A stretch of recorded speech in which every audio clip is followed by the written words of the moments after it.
John, you remember what we talked about in the last meeting?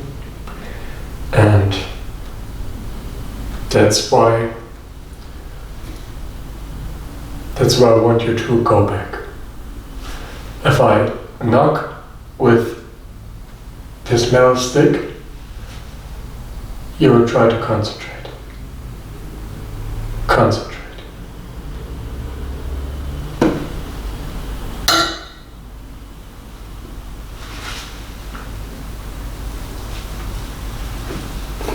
Okay, now, Mr. Tramper, organize your thoughts.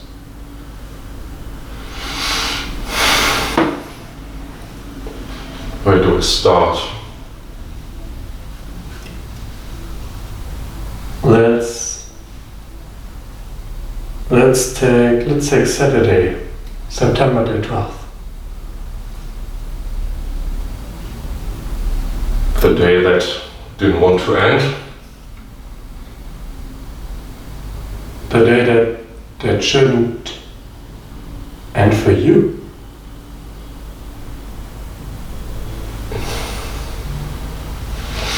What do you mean by that?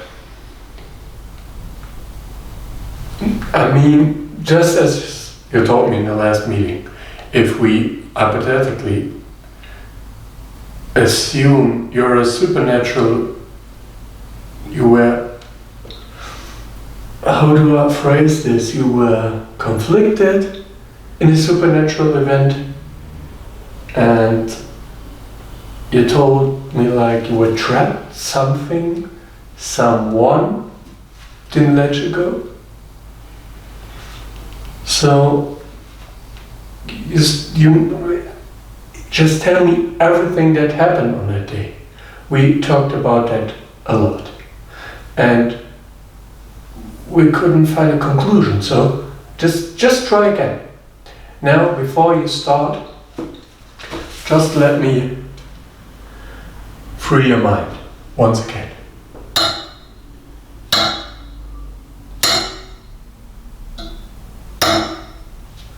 Is it necessary that the camera is filming us? Yes.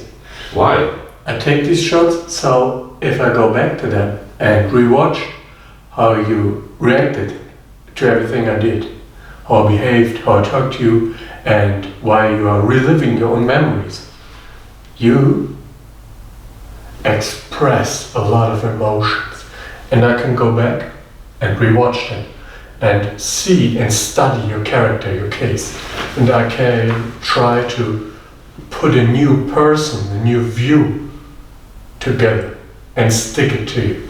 So just don't try to neglect it. Don't try to walk around it.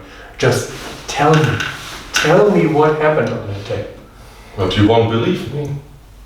It's not important. A lot of people don't believe in a lot of things. Some people are atheists.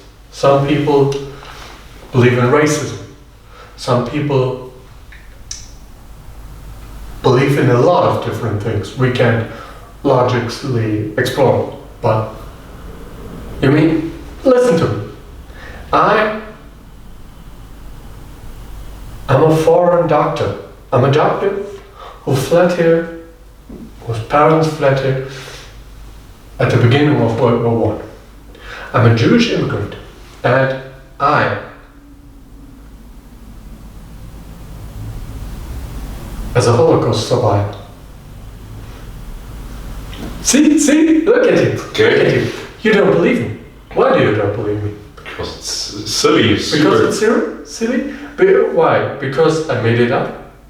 Yes, you made it up. So you don't believe me. You nearly cracked a joke. You nearly started laughing only because I told you a story that seemed fabricated. So if you think about that fact, you have to rearrange your thoughts and give them to me. I'm a professional, but even I seemed puzzled at some of your information. So it's not important, even if I look distracted or disorganized. That's not important. I have a magic stick, I'm the love doctor. That was a quote by Sigmund Freud, but let's be real here. You have to tell me. I have to listen. I get the money. You maybe get to go on with your life. So, give it.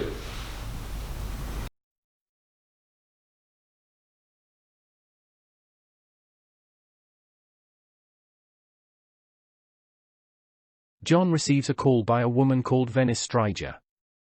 John, so your partner Michael has not come home for 3 days, is that correct, Miss Striger? Venice, yes. You must help me. John, we're happy to help you. Do you have a clue where we can start? Venice, the last time I spoke to Michael, he was on his way to work. You absolutely need to talk to his boss Carl. John, have you ever tried it? To talk to this Carl? Venice, we don't get along so well. John, may I ask why? Venice, Michael counts Carl among his friends, even though he is his superior. They have a good relationship with each other. Carl never took me seriously.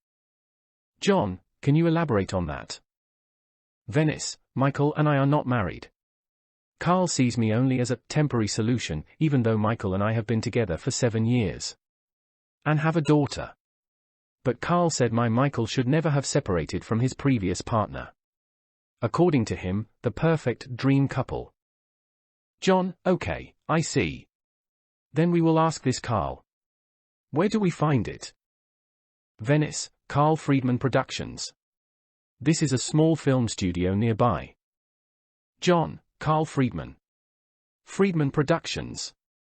Friedman, oh, it's Carl Friedman. Venice, do you know him? John, who doesn't know him? A local celebrity. I have seen some of his productions.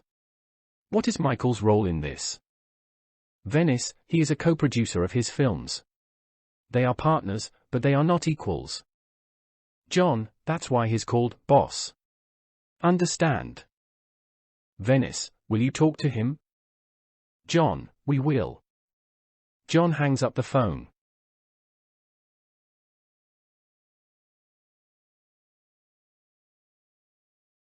John and Tommy question Carl Friedman in his office.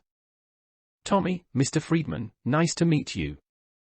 Carl, why don't you call me Carl? Tommy, all right, Carl, let's get straight to the point. When was the last time you saw Mr. Michael Striger? Carl, that was Friday, September 3rd. Tommy, that was fast. Carl, what can I tell you? That was a successful day for us. Tommy, how? Carl, we've been able to secure the rights to a new film. John, all well and good, what exactly did you do that day? Carl, we had a meeting, that's all I can tell you, important people have decided important things. Nothing more. John, and Michael was present at the meeting? Carl, that was him, the meeting went on for a few hours, almost until closing time. John, and subsequently? Carl, afterwards Michael and I went for a drink. To celebrate, you know? Tommy, I understand, so a boozy evening? Carl, whatever you want to call it. John, had Michael told Venice that it would probably be a slightly longer evening? Carl, he must have spoken to her on the phone briefly, but I don't remember that much about the evening, laughs. John, it seemed like a great deal. Carl, you can't even imagine. Tommy, come on, Carl, give us a hint. John, Tommy, this is not the right time. Carl, let your colleague ask, it's going to be something incredible, never before seen spectacle, but that's all I'm really allowed to say for legal reasons. John, then I wish you every success. Carl, wait and see, no one will be able to avoid it, wait and see.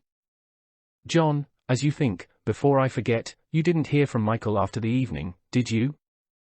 Carl, no, but after a night of drinking, I usually don't hear anything from anyone for a few days. Hungover silence, that's what I would call it. John, when did you find out that Michael had disappeared? Carl, Venice, that crazy bitch, she terrorized me with it on Monday morning. John, I know you're not good friends. Carl, you can say that. A horrible bitch, but I don't want to make fun of my partner's partner here. She just asked me, excessive, where's Michael? What did you do? Where's Michael? It was annoying, but I must admit, I'm starting to get worried. John, was there anyone else that evening? Carl, I must think, so there were countless people there. John, I ask differently, was there anything unusual about the evening in general? Apart from the alcohol level. Carl, Jimmy. John, what was that? Tommy, he said, Jimmy. John, who is Jimmy? Carl, yes. Jimmy, this is a special case. He used to be the star of my productions. Tommy, oh. Jimmy Smith. Carl, Jimmy Smith, exactly. Still a bit hesitant, he must have been totally fucked up. John, what do you mean? Carl, well, he was completely high, you know? John, aha, and did you notice anything? Did Jimmy have contact with Michael? Carl, Jimmy must have texted him. He talks a lot, but has nothing to say. Michael was angry at some point. He became loud, and after that, he disappeared. Exactly. He was suddenly gone. John, what do you think they were talking about? Carl, surely about a possible role in the new movie. Jimmy has been talking about a great comeback for years. But well, he should get clean for that. Do you understand? Tommy, John, I guess we should go see Jimmy Smith. John, that sounds like a clue. Carl, where do you think we can find him? Carl, probably at his home. John, that's it. Both leave the scene.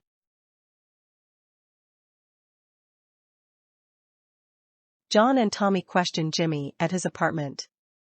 John, Mr. Smith, according to Mr. Friedman, you had an argument with Michael Strider on Friday, September 3rd. What was that about? Jimmy, an argument? I can't remember an argument. Tommy, but you spoke to Mr. Strider that night, didn't you? Jimmy, I've talked to a lot of people, but yes, I also talked to Michael. John, then we call it a talk. But what was it all about? Jimmy, about my comeback. John, Mr. Friedman spoke about it. What exactly did you have in mind? Jimmy, I found out about the deal between the two. Tommy, and from whom did you find out about this? Jimmy, I have my sources there. Confidential, good guys. Very dependable. Tommy, aha. Jimmy, well, I found out about the deal between the two of them and of course I wanted to bring myself into the game. John, and that didn't work, I suppose, right? Jimmy, it hasn't worked yet, but I trust in my powers of persuasion. John, persuasion. Jimmy, I've still got it, detectives. John, let's leave this boasting, so. They tried to get a role in the new film production of the two. According to Mr. Friedman, Michael really didn't seem to have been happy about it. Jimmy, he had a bad day. We usually get along well, despite. John, despite your drug problems. Jimmy, despite my problems, you don't know me at all, that's all hearsay. Mr. Friedman has lulled you quite a bit, laughs. It was just a tough time, no hassle. Michael just seemed incredibly stressed. Tommy, stressed. Jimmy, the film business is tough, you know. Tommy, please be a little more precise. Jimmy, well, how should I put it? John, come on. Jimmy, it's okay, okay. I'm not the junkie everyone thinks I'm. I see myself more as a savior in distress, you know. John, you supply people with dope. Jimmy, just right, exactly. And I'll put it this way, I wanted something from Michael, he just wanted some cocaine from me to get by. John, Michael, addicted to drugs. Jimmy, everyone needs relaxation at some point, right? To escape all the madness, of course not a permanent solution. Tommy, what's next? Jimmy, I didn't have anything with me, that came unexpectedly for me. Then he flew out. John, actually, exactly what Mr. Friedman described to us. Jimmy. I'm just saying what happened. Tommy, and you don't happen to know where Mr. Strider went? Jimmy, well. Tommy, why are you hesitating? Jimmy, so. I don't know. John, no games Jimmy, spit it out. Jimmy. As I said earlier. I have my sources. Tommy, okay, Mr. Smith, that's enough. Get down to business. Jimmy, maybe I have someone who can help you. John, and whom? Jimmy, no names. All confidential, but a place and a time. Jimmy says the place and the time, but you can only see his lip movements. Voiceover.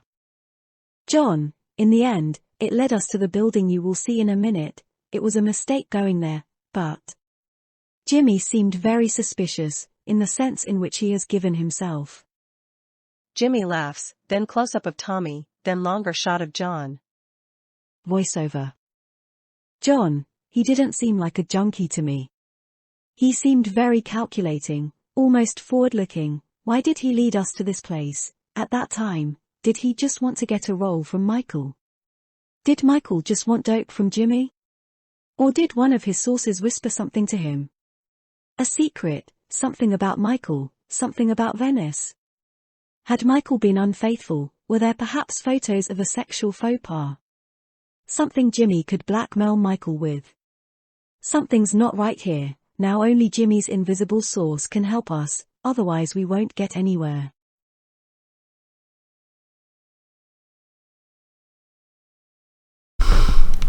So, Mr. Tramp, look at me. Look, yes, great, focus. Session 12, evening. So,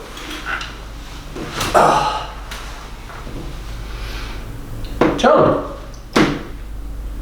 Okay. Great. You told me so much. So, first of all, let's clear your mind, let's clear your thoughts. I will give it a ring and then we talk.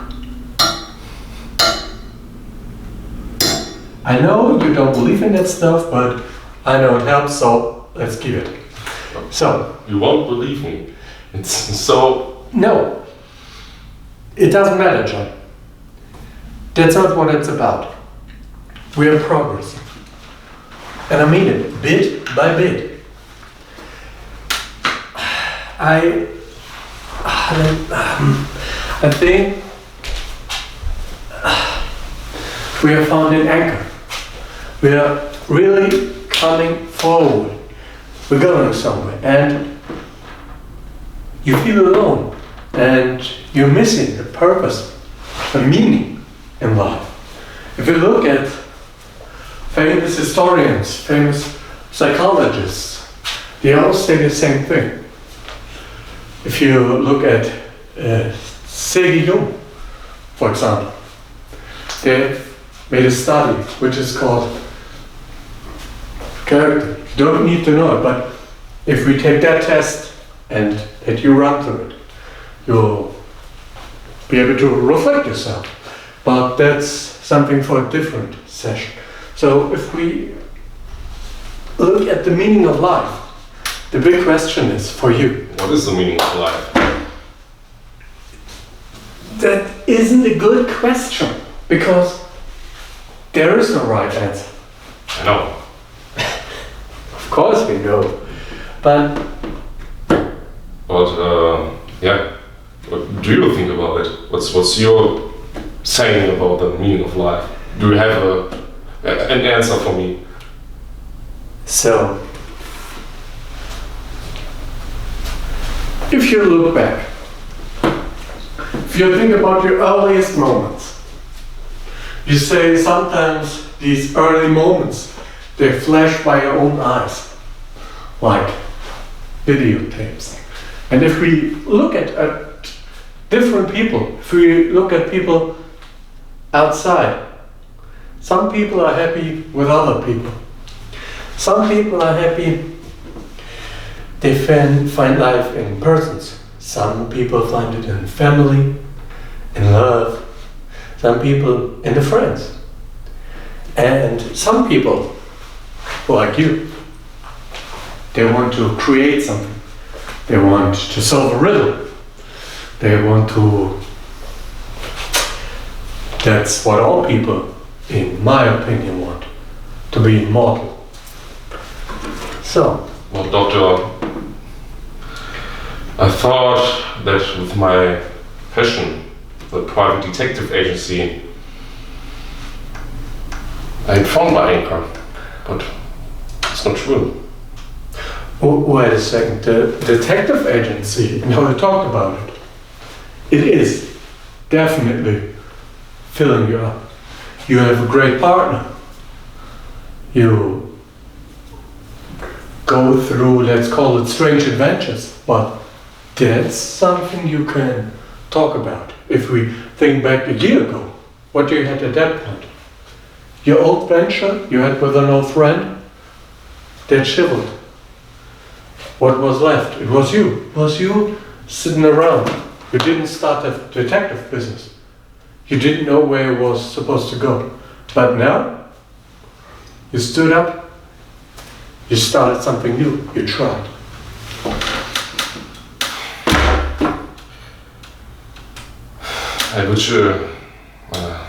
I wish it would have filled me up, but it's just a dream. As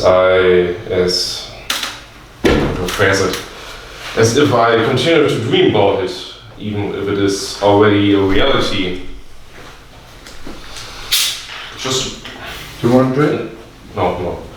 Just want to help people. But Okay. something is missing. So, you say something is missing. I get that. That means if we look at it, something is missing in your life, you say. A purpose, something that drives you, that makes you jump out of the bed every morning and say, let's get it. The question is that a problem of society? Is it a social problem? What's holding you back? Social economics, is it the money? What is the problem in your case? If I look at the charts and everything you told me in the last time, it is ambitions. You always had a problem with ambitions. So people come to you and they expect a lot of things. They raise expectations to a really high point. So you say, how should I match that? Or should I get that? And you clap back and say, no, I can't reach these expectations. So you didn't start. You're like a dude at a marathon who's thinking like, damn, that's a lot of miles. That's not even start. But if you start running, you eventually will win. So. But I think what you just told me is all right, but you can achieve these goals, can be do all that things, can jump out of bed and be absolutely enthusiastic about something, but in the end, I never get satisfied. So can this problem of mine, can it get better? Will it ever change? Will we have somewhat of satisfaction? Will I be satisfied, or is it about the human ways that can't be satisfied and has to go, let me phrase it, jump higher, one higher, go faster. There is no stop, there is no satisfaction. There can't be satisfaction because the human ways, human beings can't be satisfied because there's always a bigger goal, always something else. There is, that's right, a bigger goal, something to achieve. If you look at different structures in a society, there's always a bigger goal. There is always a bigger fish, a bigger pond. But the question is, you as an individual, are you conforming to the rules of the society? Or are you only caring about yourself? What would you say? What's important to you? Is it your own dream, or is it the dream of everyone? Do you want to achieve something as a society, as a country? Or is it more about you as a person? I think it's both. I think that the ambition of oneself, or my ambition, if I fulfill it, that's something that helps the society as a whole. So society benefits from what I'm doing, or could benefit from what I'm doing. That means you as a person, you as John Tramper, try to push it. And you try to get your own goal. Try to collect your own treasure. So, till we meet in about, I would say, a month or so. Let's say October the 9th. That fits my schedule. So, you till that day, that's about, what's that, 27 days? 28 days? You read Atlas Shrugged by Ayn Rand. And if you read that, we'll talk about it. We will, not on a small scale. Okay. You want to pay that lesson? It is, let's say, free. We will go through the whole novel, talk about it, talk about Ayn Rand, talk about everything else, and then we will come back. Okay. So, the only thing I can teach you or say to you or maybe help you with is there's an effective way to activate your full potential. And that is to think about yourself, not about everyone else, about the consequences, about social economics, about other people, about how they feel, what they think. It's about you. It's about you striving for glory, ad astra. That's what it's about. It's about you. Oh, okay. That gives me hope, Doctor. So just tell the whole story, everything I accounted. Okay. Let's go back to this. We talked about it. You can talk to me about this again and again and again, because that is the point.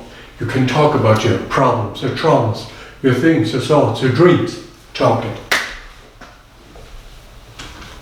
Okay, so we went to this place and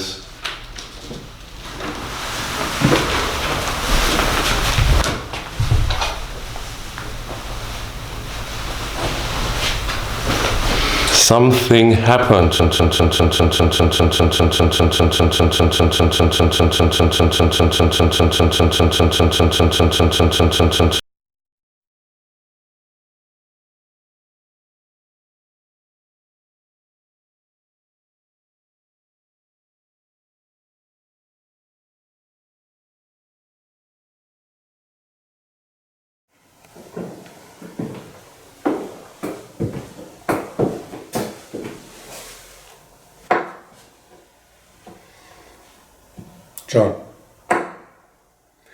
John, my dear John, is this the right address? Tommy, this is the right address. This is where we were sent.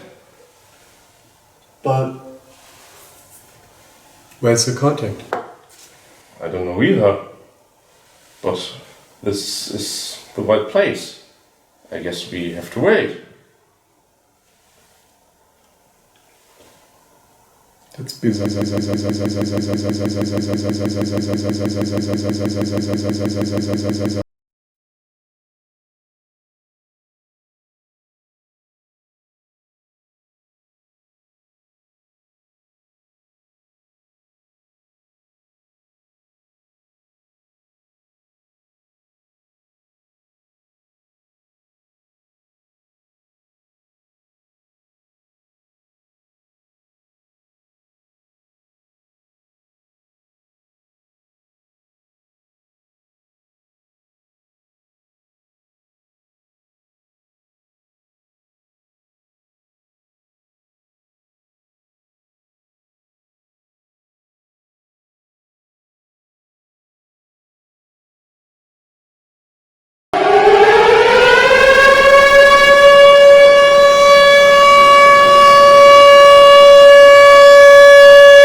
I don't like that.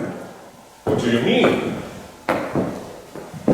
The whole case, everything, how they are contacted, this weird Mr. Friedman, all the other figures, everyone was shaking, nobody gave us straight answers. We couldn't even look out of the window and see what was in front of us. We weren't sure. So, what's up with this case? Why is it so cloudy?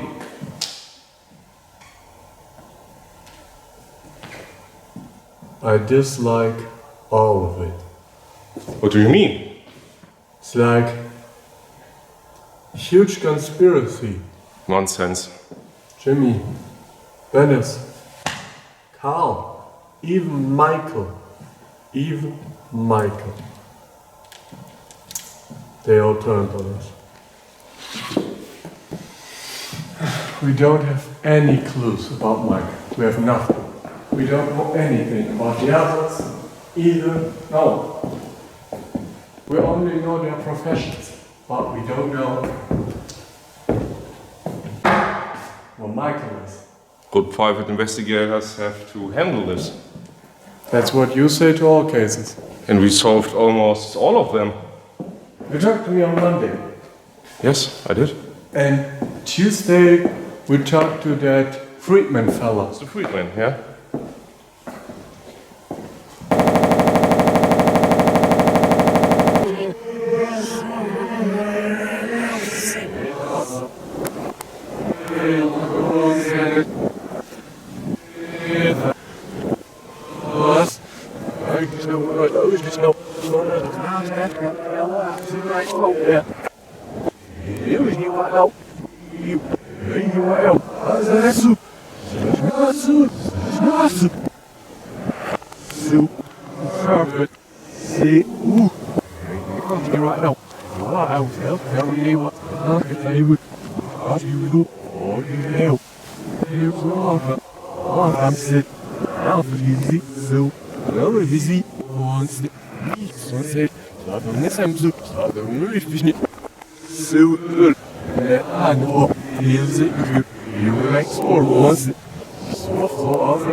What are you talking about? This is nonsense. There's no conspiracy. I don't know what's going on. You're saying something about the conspiracy. We just have to wait for our man, the guy that Jimmy told us about. We just have to wait. I don't know what to say. I got the message from Venice on Monday. I told you. Then we talked to Mr. Friedman on Tuesday. And the other day we talked to Jimmy, that worn-out actor. Stupid crackhead. We have people there. We have someone we could talk about. We just have to wait, my man. We just have to wait. We could wait hours here. Hours, days, months, or whole life. This is a case we have to solve. We have to rescue Michael. We have to rescue Michael, that man. We have to rescue him. Michael, where are you?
Nervos. Ich struggle jetzt noch, dass ich sagen mal, ja, yes, I got upset. Für mich, ich bin, für this. Bilmiyorum ne bileyim. Oğlum ben ne gidiyor? Ich don't remember. Ja, was? Ich snake ist nicht. Oh, was nicht? Ich tanz. Ich bin jetzt nicht viel. Was ist dann? Das ist sehr ruhig. Das ist sehr ruhig.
Sınırlar mı yaşamasın?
Mm-hmm.